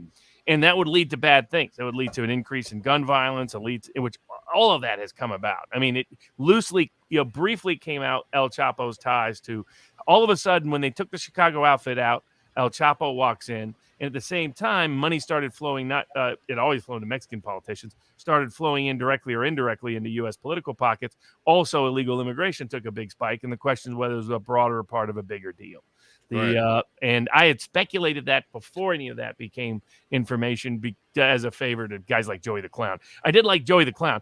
So he's on the lam, right? He's got a warrant out for him, Joey the Clown Lombardo. he kept ragging the marshal's department by sending him postcards from Chicago, just letting them know that they could. But you know how they nailed him? He loved his kids, so he went to one of his grandkids or great nieces like special event, and that's where they got him. How about Henry Hill comes out here, converts to Judaism, puts out an Italian cookbook? Yeah. How about Henry Hill? I mean, goes to a rehab at Kabod, gets clean from ecstasy and meth and everything else, puts out an Italian cookbook, marries what we call a Jew broad, and then all of a sudden, he's converts to Judaism. David. I mean, also Russia's changed. It depends on when you lived in Russia. Soviet Union Russia is a whole different animal. Russia in the 90s was a whole different animal. So, like, I mean, I was having these deals in someone I was staying at one of the nice places in St. Petersburg. Great place to live. So, yeah. They gave me a great hotel I could smoke cigars in, and they made great mojitos with Cuban rum. Well, I suggested that the Steele dossier was really Hunter Biden's dossier, and the P-tapes were all Hunter Biden. That was all done with Moscow. It could be. Yeah. He invested $2 million with the Moscow mayor's wife for that high-class escort service, and I think that dossier had his name on the top of it. The Moscow, and that's what people like. Moscow is not. Putin tries to keep it under control to a certain degree, but Putin has very little control over what's called the Moscow Mafia there locally. I mean, even people like I'm blanking on his last name, but the guy who writes for Bloomberg, and he's very extremely anti-Putin. There's a big difference if you're there and you know it, that the Moscow political mafia is its own animal. But it's go ahead. I know there that the corruption and the rest is kind of overblown outside of certain sectors and segments. But it's not like. But 1990s Russia was a whole different. We have a style of propaganda here where we personalize and demonize the individual. We don't go after the culture. This is the first time we've gone after the entire culture. We will go after Saddam Hussein's eating habits. We will go after Gaddafi and Libya's dress habits. We will go after Putin or Saddam's personal habits to personalize it for the American people. Nobody ever does that. I mean, when you go to war with a country, you do make certain generalizations about the race, but we make it personal of the leader. That's our difference. I was watching some of the clips from Family Guy, show I'd never really watched before, but the clips are funny. So politically incorrect, like all the way through politically incorrect. They even had, I guess, a recent one where Stewie B thinks he's pregnant, and he's like, that whole thing is good. But it's the only place I've seen portray Armenians in a certain way, because like big influence. There's a big Armenian mob influence in LA. Oh yeah, I live right by Glendale. Don't tell me. I live right here in Los Feliz. There's a lot of Armenians here. Barely even covered. It's like only if you're in LA do you even know it really exists. They're a step away from gypsies, David. Step away. Well, we have a big Armenian population in Montreal, but I don't think there's any organized crime that I know of. But then again, I don't think I know. Have you watched there's like a whole show about the Montreal mob that's I've seen that. And the bikers and stuff. Well, do you know any of those people? I know nobody. I thought that I knew from my practice of law the dirty secrets of the community of people who smile and look, respectable, and I know what goes on behind their closed doors. Jeez, it's child's play compared to what you guys are talking about. I knew nothing. I never did criminal law. I knew there were no mobsters in your synagogue, or no that I know of. No, but then again, my father. Also, what about Duddy Kravitz? What about the apprenticeship of Duddy Kravitz? I didn't even read the book. They called me Duddy. They called me Duddy Kravitz in high school, but no, I know that you're Abby Hoffman now. Okay, you changed. You had to be called Duddy Kravitz. That's your vibe, bro. I know none of this stuff. My father didn't have many friends when it's obvious why. So I'm thinking we're lucky now. Jeez Louise, I don't want this knowledge. But hold on. Someone said something about Robert De Niro earlier. Right. Which part is his Amazonian? His preferences for Amazonians that like to whip him? No. His similar to Clay Shaw, which they were both coprophagists and both were into coprophagia. I don't know what that is. I know you're gonna have to look it up in your little brainiac dictionary back of your head there. Coprophagia. Yeah, Google that. Is this going to be like Nick Rekieta's food? No, just look it up. Just look it up. Just look it up. Just look it up. Yeah, we don't want to spoil it for you. I don't want to say it on air. Yeah, I mean, come on. We're doing you a favor. Look it up. Look it up. Yeah, have fun. Coprophagia. The consumption of feces. The word is derived from the ancient Greek. So he was a John McAfee guy. Yeah. I'll never forget. I was watching the whole documentary, and I was like, "Oh, this is going to be interesting." And then they explained what McAfee's perversion was, and I was like, "No, I'll never look at that guy again." In the divorce proceedings of De Niro and his current wife, she listed in the aberrations that he did sexually, and after they had sex, she would have him defecate on his chest. This is in the public. I know it's called he would have her. Excuse me. That I know is called a Cleveland steamer, but only from Family Guy. I've never heard that. That's Very your own Sanchez. personal thing, I guess. I've never. All heard right, that. there you go. And then there's a Blumpkin also, which you could look up. No, you know far more than I on this. I know some stuff, but don't ask me. Fill us in. I wish Fill you us would in, stop please. already, David. Please. He would instruct her to dump on his chest. Yes. That's in the divorce proceedings. Okay, but he never actually ate the poop. We don't know. Not from what I understand. Okay. He ordered Chinese, McAfee. and then he ordered Chinese food. Yeah, McAfee, I heard that part, but okay, look. But Clay Shaw did the same thing, is what I'm saying. We just had the episode on Clay Shaw, and he was into that. That usually reveals a deep psychology of someone who has an extremely viciously negative view of themselves. Yes, yeah, absolutely. And it's the common denominator you'll find in a lot of fashions. Self-hate. You're talking about self-hatred. Yes, absolutely. Yeah. And it's like vicious self-hatred. Right. I stepped in poop. Like the other night, I went to the bathroom in the night. We're not talking about that. Stepped in dog pee, and I stepped in. We're not talking about that. But just it was out of a comedy where like I get up, my bladder's small, go to the bathroom, step in dog pee, wake up a second time, step in dog poop. That and then like stepped in it barefoot every now and again, and it squeezes through your toes. Wait. This is far too much. I mean, can you just wrap it Well, up? what is it with you? So all that Are we going to shift to a bris now? No. What is going on here? All that to say, the idea of someone pooping on you, like within the vicinity of, like stepping in dog poop is shocking enough. Having someone poop on your chest. I found it common or unusually common, not overly common in abusive relationship dynamics. You find men that were really obsessed with this and it usually reflected.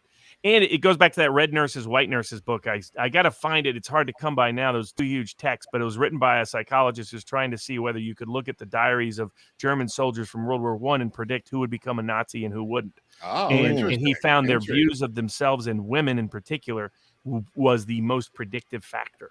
Wow. And it relates to this eviscerated sense of self that they need to masquerade in this sort of they need to be uber macho to make up for a lack of sense of masculinity, uber strong, uber powerful, uber secure. Well, that's also why you blend in those anti-Castro Cubans into New Orleans, Robert. Yes. Who is more macho and more gung-ho than those Latino Cuban, or they're not Latinos, they're actually Cuban anti-Castro young men who seem to operate in this milieu in New Orleans. Do you think Ted Cruz's dad was part of it?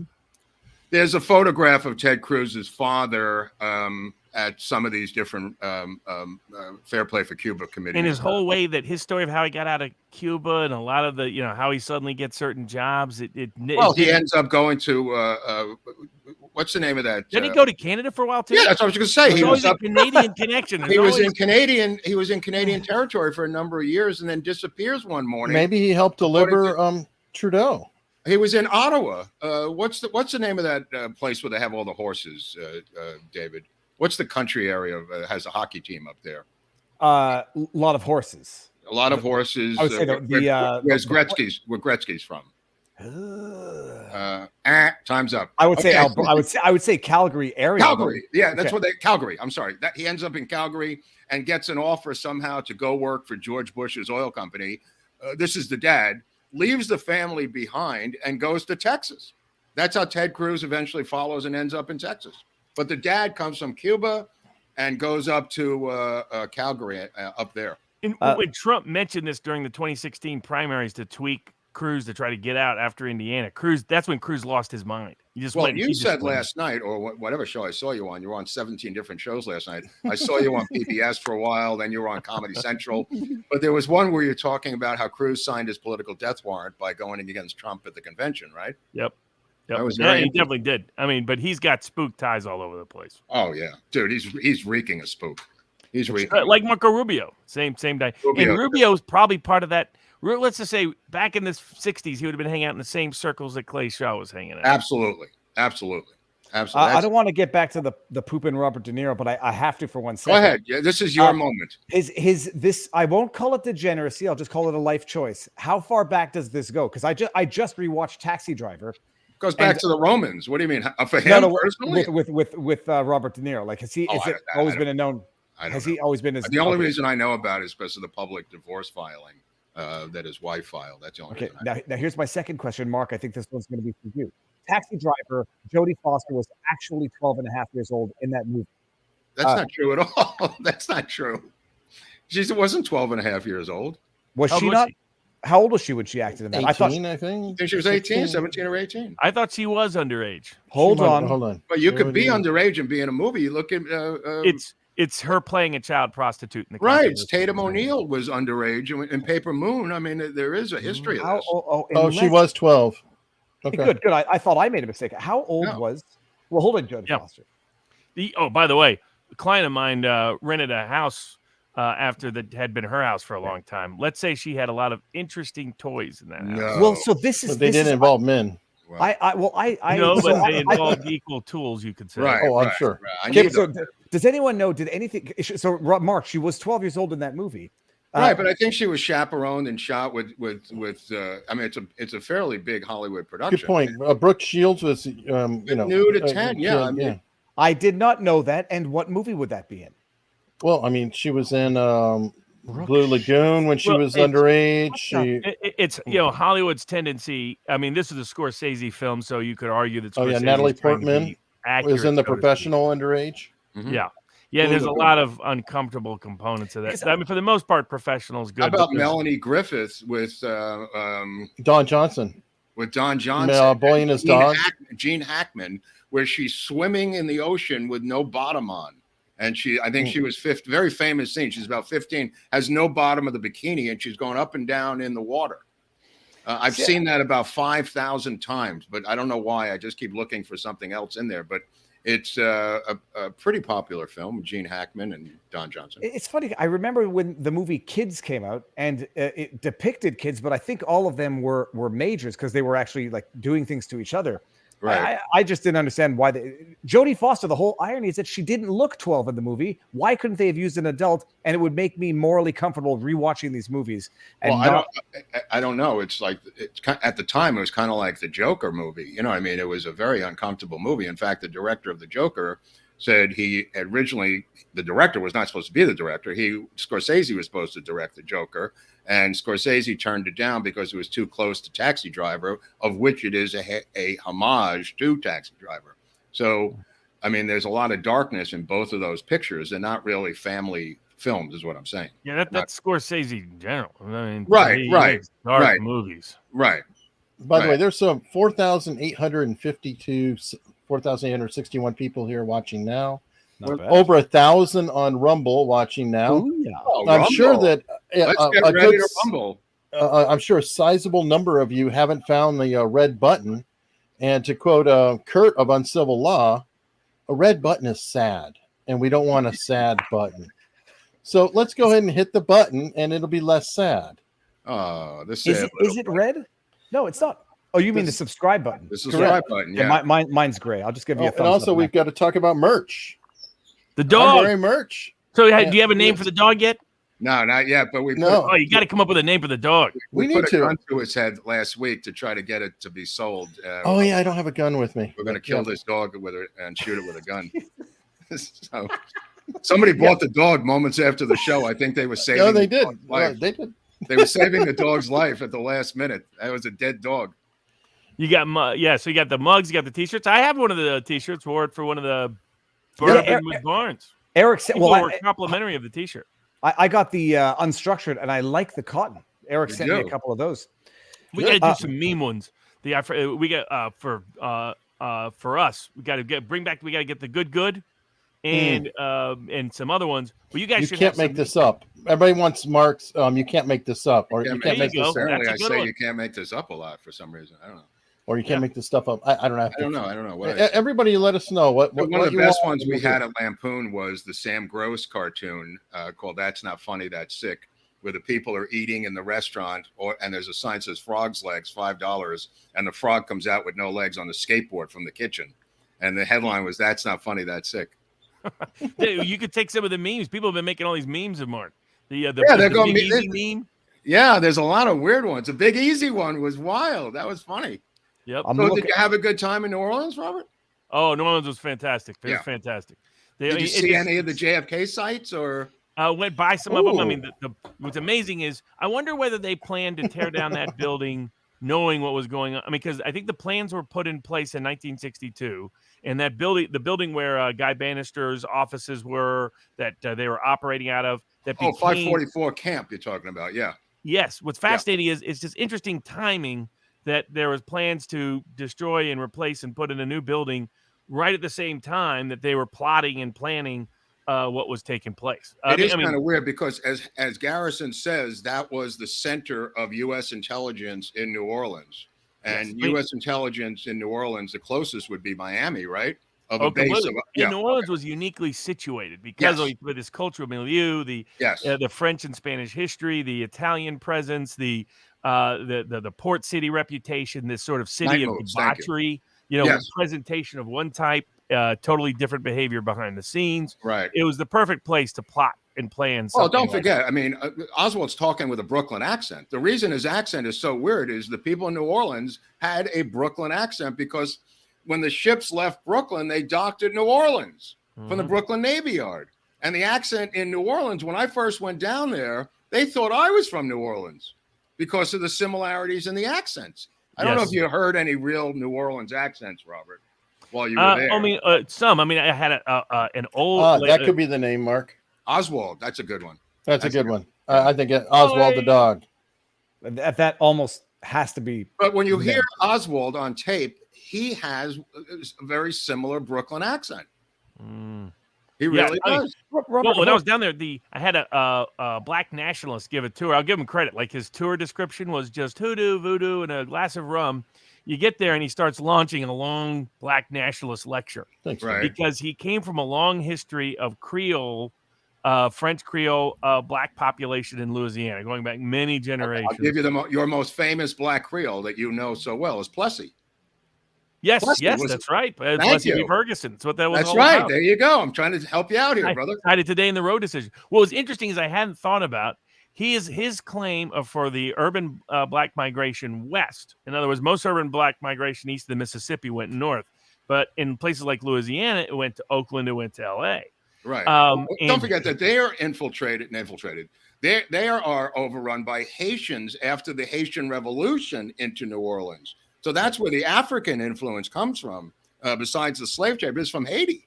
Yeah. Oh, and he explained the whole history of the Congo Square and the used to be called the African Square, and all this stuff was fascinating. Yes. But he had a very crude interpretation. It was like, all the white people, they're murdering and raping and murdering and it was that kind of. It was like black nationalist 1960s. So what happened is like a black Klansman, is what he's saying. So what his family had left Louisiana because his grandfather shot a white guy over a sharecropping dispute. Shot his landlord, fled to Oakland. He grows up in Oakland.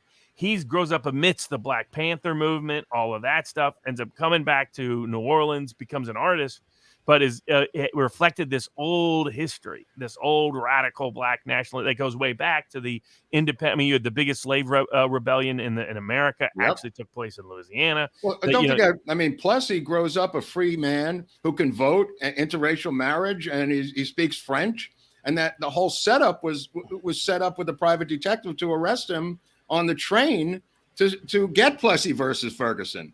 That was all set up intentionally. Exactly. And you had so much. I mean, you have the voodoo / hoodoo history that originates out of New Orleans. What's interesting is you look at older films like, I was telling people that if you want to get a sense of New Orleans, one of the films to watch is Live and Let Die, the James Bond film. Right. Which is basically about Papa Doc Duvier and his integration into a wide range of behaviors and his political abuse of voodoo for self-empowerment, self-enrichment purposes at the behest and the behalf of the deep state itself. I mean, they make him in the movie. He's he's doing these things all on his own. Papa Doc wasn't doing that on his own. He came up in our George Demore show episode. So who did? Of course. Well, Joan Millan, the woman who wrote that. Robert, when you're done reading that, you should read Our Man in Haiti by Joan Millan, which is the book on George Demore going to Haiti. That's the most Haiti recent. was another natural. Oh, there's some darkness down there, my friend. Well, Haiti and Louisiana. I mean, New Orleans and voodoo. I mean, right, you think it originated? After the Haitian Revolution, the French leave. They just said, we're done with these people. They go back to France, but a good splinter group goes to New Orleans because of the French culture. It's why voodoo is still strong to this day in New Orleans. Right. But yeah, it was, it's just, you realize this is a very unique place to be. It's like the South time. It's like how Faulkner used to describe the South, which it's like like the rest of the country, just more so. So it's more passionate, more sinful, more graceful, more heroic, more also everything. Got the mores of France. Yes. The sexual mores. What's it? Yes. No. And you have that blended in with hoodoo and voodoo culture, the whole history of Creole culture, the large share of New Orleans population at key junctures through its history that was at least part African by ancestry, because a lot of the French men that came over didn't bring wives with them. And then you have Jean Lafitte, the pirate, who's still a hero in New Orleans. It's Butler the Beast in Reconstruction, the Union general who outlaws the French language in the schools. That's where, during Reconstruction is when all this freedom occurs. You know, that's why Plessy and all these people were able to do what they did because years before the Reconstruction happened.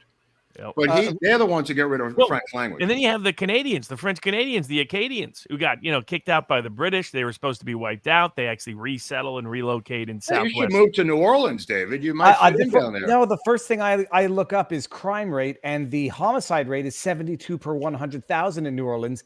I'm not going there anytime soon. Robert, you're taking tours. Are you not nervous? I mean, oh no. I mean, I knew New Orleans. I've been there maybe half dozen times. A client of mine was the one who rebuilt the Roosevelt Hotel there, which has a beautiful downtown cocktail bar downstairs. I mean, it was the Roosevelt Hotel gone into disarray. He recreated, rebranded it. Huey Long notoriously used to be on the top there. But if you have a sense of how New Orleans works, particularly if it's people that have too politically correct perspectives that won't be able to avoid places they shouldn't get to, so it's right around the French Quarter is still risky, but they're pushing out the French Quarter real estate wise. Well, they're gentrifying more and more. That park and back of Congo Square is very scary. Oh yeah, I mean there are huge parts that used to be. I would say now that's a no-go zone, by the way. Yeah, there are parts of New Orleans that are very much a no-go. That's a no-go zone. Particularly like above the Central Business District, is bad. Well, even 50 years ago, the schools were 92% black. The whites down there have always moved to private schools, Catholic schools, and out into the other parishes. One caveat I always offer to the New Orleans crime rate is if you look at it as a metropolitan statistical area, what is New Orleans, the city itself, is smaller than a typical big city. It's 330,000 people, right? Exactly. It's geographic. Yeah. What it is imagine if you took Atlanta and shrunk it to just the core city. Yeah. Or imagine a lot of you would have whole different crime rates if you did that. Well, my favorite story was the killing and robbery of the Chinese restaurant about 15 years ago. Where these people came in, tied up the owners of this Chinese restaurant, robbed them, and killed two of them, executed them. Then the police came in to investigate it, and they said to the woman, do you have any idea what they looked like? And the woman said, yes, they looked exactly like you. And it was the two cops who did it. They went to the electric chair. Oh, really? Two black cops, yeah. A woman cop and a guy cop, both blacks, robbed the Chinese restaurant, executed them, came in as part of their investigation, and they said they look just like you. Speaking of crazy crime, I had some family members that are looking at possibly moving to New York City. And so I looked up New York, and the crime in almost all of Manhattan now is higher. Like in lower Manhattan, it's higher than it is in Harlem, higher than in many parts of Brooklyn, higher than in parts of Bronx and the Queens. Right. Robert, that's like 1970s kind of stats. Well, then, and now with the Second Amendment decision, you might have some 1970s stories happening again. Bernie but Robert, 80s. What's his name? Oh yeah, Bernard Goetz. No, but I'm thinking of the guy Gavin Newsom put up when he went to Truth Social to speak the truth to Republicans or to the right. I think his first post was 8 of the 10 cities in America with the highest crime rates or murder rates are red cities. And within red states, I think is what he meant. Within red states, yes. Sorry, the red states, not red cities. Right. And I was trying to figure out why that would be the case, because it is. I looked it up and it seems accurate enough. And it is accurate. So what? And what would be the response to that if you're talking about gun violence, the easy one. You can say it's a red state and it's a blue city. Right. They've been democratically controlled for 100 years. I mean, what does one thing have to do with the other? Oh, it's like saying that a Republican president, but there's crime in Brooklyn. I mean, it has no connection, David. Yeah. I mean, shut me up real I mean, fast. it'll be. Speaking of which, I'm going to be the bad guy. We're going to have to be doing last call here soon. I know we have a hard out. What the hell's going on? So, I got no, it's always me. If you want to get in a super chat, get it in now. Now, you better get it in now. Last chance. Send it in. Send it in. Barnes, hit that subscribe button. Robert, you're doing a bourbon with Barnes tonight, right? Movie review. V for Vendetta is our movie being reviewed. Oh, great one. Wow. Yeah, you can PayPal me so I can get these rare JFK books. Don't let that stop you. That these guys are talking over me. But that's us. I see in the chat people say I look lost. I'm lost, people. I'm just trying to absorb 10% of what I'm hearing. Once you move here, we'll give you some more information. You're not here yet. You haven't unpacked yet. But once you get the tour, we'll take you to the JFK site. We'll take you to Dealey Plaza. We'll take you everywhere. We'll take you to Collins Avenue. Get you a piece of cheesecake. We'll Americanize you for just $9.95 a day. All right, since everybody's already pissed at me, what's he doing down there? Don't forget, merch below, folks, and join us on Locals, on structure.locals.com. There is rare stuff that Mark is putting there. By the way, I have put a lot of weird PDFs there. If people do want to reach out and, cute, John Dutchman, a super pledge. What's a super? What's a super? Oh, that's what the hell's a super pledge? No, he threw the colors. Gina. Somebody reached out and sent us a chapter, I believe a chapter of Icarus for Mark. So no, it's Incubus. Eric. Incubus. I haven't looked at it yet. It's a chapter, but it's a big book. I need the rest of the book. That's why I need paper. Well, I know we're working on and we're always, welcoming anybody who's going to reach out. If you want to reach out directly, have more material, you can go to erichunley.com/contact. If you have like a lot of stuff that you have to write or something or anything you want to share or a tip, always open, and I'll make sure it gets to Mark. We're both on Twitter, Hunley Eric, Lord Buckley, and of course on Locals, I announce every show that's coming up. People have problems getting notifications. Right. So on Twitter, if YouTube has problems with notifications, Locals does not. Unstructured.locals.com. Yeah, what about Rumble? How do you get notified on Rumble? Does that work? Or I've been told Rumble is slow, but they need to improve their notifications. But also, I don't know that people have their notifications turned on all the time in any event. But on Locals, you can deliberately, notify all. You're guaranteed. You never miss a notification from Locals. Well, I hope we could do this again sometime because it seemed to fly by in terms of time. And my whole goal is to educate David. And you know what I'm retaining tonight? The poop. I forgot the word already, but now I'm going to look at Robert De Niro. Yep. Mm-hmm. Okay. We're here for you, David. We're here for you to help you with each episode. We're going to. What was the word again? One more oddity in the culture. But the word itself was cropto. No, that's Tales of the Crypt. You want coprophagia. Coprophagia. Now it's in my search history. Great. Right. Now they got you. Now you're going to be before the January 6th committee. Yeah, as soon as you enter the country, it'd be like, please come with us, Mr. Frei. Please come with us. By the way, I ate at all the great places in New Orleans. Galatoire's, well, as many as I could. Galatoire's, Antoine's, Commander Palace, a whole bunch of. Commander Palace. That's very good. That place was great. Right. Off the charts. Had a nice bottle of Lafite. Because you love hate that the Lafite, Rothschilds all you want. They have the best wine in the world. It's Chateau Lafite. And all the food was great. I love New Orleans. I love the quarter, love the history, love the culture, love even love the humidity to a certain degree. Love the parades, love the brass bands. All of it was fantastic. So you know what's nice? If you're not into the craziness of Mardi Gras, is to go for Halloween. That's what we used to do. Yeah. It's a different thing. It's not as cool. It's a little cooler too. It's a little cooler and it's more fun. It's not as crazy as Mardi Gras. Definitely. Take it from me. I've got the key to the city right back there. So I know that town, my friend. I've partied in that town. All right. Well, since I have all the fans and everybody's already irritated with me, I appreciate it very, very much. Hunley's like the Grim Reaper. Hunley's like the adult in the room who's got a I know, and being the adult sucks. It really does. Barnes, you're going live at 9-ish, correct? Yeah, 9ish New York time at vivabarneslaw.locals.com. We'll be reviewing V for Vendetta. I got a hush hush up. I'll have a couple of more hush hushes on Watergate and on MK Ultra coming up pretty soon. Right, and David, you're going live momentarily, right? Shout out to that Assassination and Mrs. Payne documentary, which is on Amazon Prime, and we'll be interviewing the director, I think, next week or soon. I don't know. Hunley's got an agenda. Well, no, we got to make sure he can. I mean, I'm not going to commit his time until he says, "Yeah, I can make it." Max, the guy's name is Max Good. It's a great film on Amazon Prime. I just got I got a text from my wife. I'm not sure if I'm going to be able to go live. What?